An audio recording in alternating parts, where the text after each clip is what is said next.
I want to go over with you guys both the elements of art and the principles of art and design. The elements of art are more simplistic. They look like this.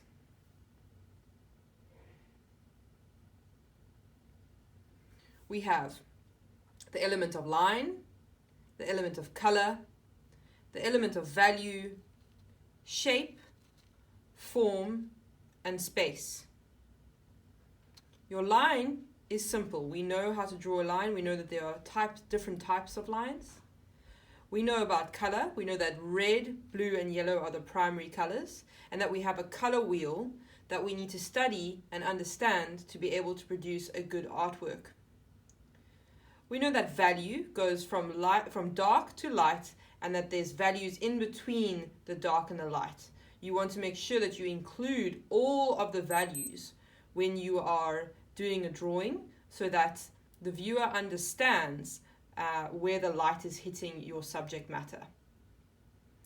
Shape. We're doing a lot of shape in our abstract artworks. You can see that shape is just simply what we know from geometry. It's triangles, squares, and circles.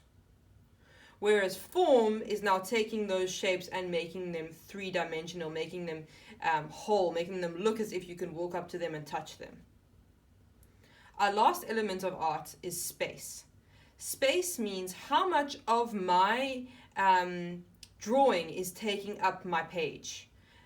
Do I have a lot of space in my background, or do I have a little bit of space? What do I want my composition to look like in terms of how much space I'm using?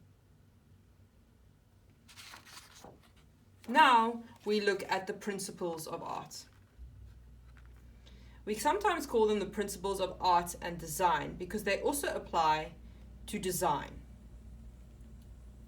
These principles help us when we are doing a project like an abstraction, so that we know when we're lost where we can find our inspiration once again through these rules that we're given.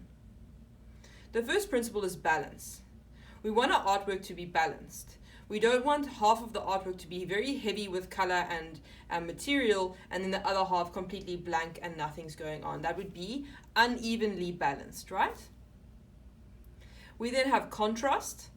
Contrast, as you can see here with the colors displayed, is taking one color and contrasting it with another color. So if we take the complementary color blue and orange, those are complements of each other. They really make the one pop forward from the other, and that's creating a contrast. Then we have movement.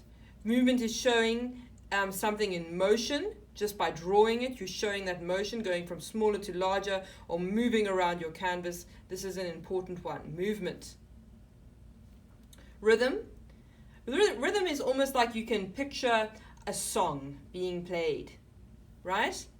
You see the image and you're kind of like, wow, that looks like a classical song, or perhaps your rhythm is very jagged and you'd be like, that's a hard rock song. Then we have emphasis. As you can see here, the red circle has been emphasized while the rest of the circles are falling to the background, right? This has emphasis. Then we have pattern. You can create a really nice artwork by simply redoing the same thing in a neat fashion. That is pattern. The last one is unity.